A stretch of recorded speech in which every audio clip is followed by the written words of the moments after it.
वाढदिवस हा केवळ औपचारिक आनंदाचा दिवस न मानता समाजासाठी काहीतरी वेगळं करण्याचा संकल्प घेणारे सपन परदेशी यांनी यंदा आपला वाढदिवस स्मरणीय पद्धतीने साजरा केलाय। त्यांच्या पुढाकारातून इगतपुरी तालुक्यातील आदिवासी बिटोरली गावात मोफत वायफाय सुविधा उपलब्ध करून देण्यात आली आहे। गावातील देवी मंदिर परिसरात जिओ कंपनीच्या माध्यमातून सुरू झालेल्या या सुविधेचा थेट फायदा विद्यार्थी, महिला, वृद्ध, नागरिक तसेच शासकीय अधिकारी यांना होणार आहे। विद्यार्थ्यांना अभ्यास, स्पर्धा परीक्षा तयारी आणि करिअर मार्गदर्शनासाठी नवे दालन खुले होईल।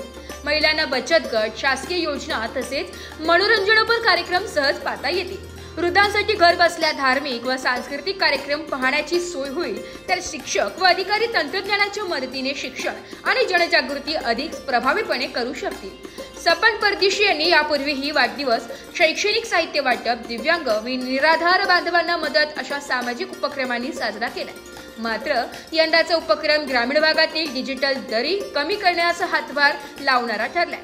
गावकऱ्यांच्या चेहऱ्यावरचे समाधान हेच माझ्यासाठी खऱ्या अर्थाने वाढदिवसाचं गिफ्ट आहे, असे परदेशी यांनी सांगितलंय। दरम्यान माजी दिव्यांग कल्याण मंत्री, माजी राज्यमंत्री, प्रहार जनशक्ती पक्षाचे संस्थापक अध्यक्ष, माजी आमदार बच्चूभाऊ कडू यांनी दूरध्वनीवरून परदेशी यांना वाढदिवसाच्या शुभेच्छा दिल्या। तसेच इगतपुरी तालुक्यातील सर्व ग्राम रोजगार सेवक, मित्रपरिवार, शेतकरी, शेतमजूर, कामगार तसेच वयोवृद्ध नागरिकांनी परदेशी यांना वाढदिवसाच्या शुभेच्छा दिल्या। ब्युरो रिपोर्ट, नाशिक लोकशाही न्यूज, नाशिक।